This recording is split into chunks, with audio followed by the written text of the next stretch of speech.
So what is shown on your screen is a ThingLink, which can be used as a learning tool to show learners multiple points of views. Here I added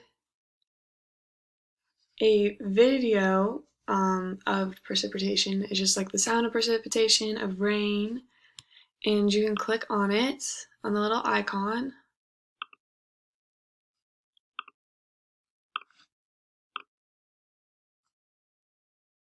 And it will play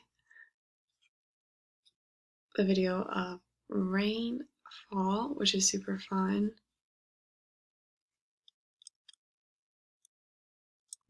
And it also gives kind of a view of what rain looks like if you look outside your window or if you're in it.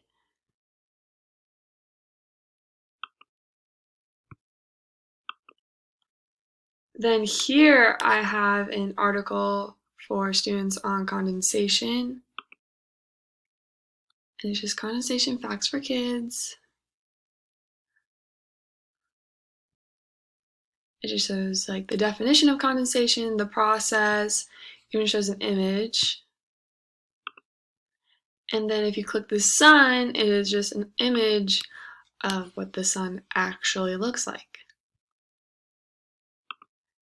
ThingLink is a really good source for students because it gives multiple ways students can learn,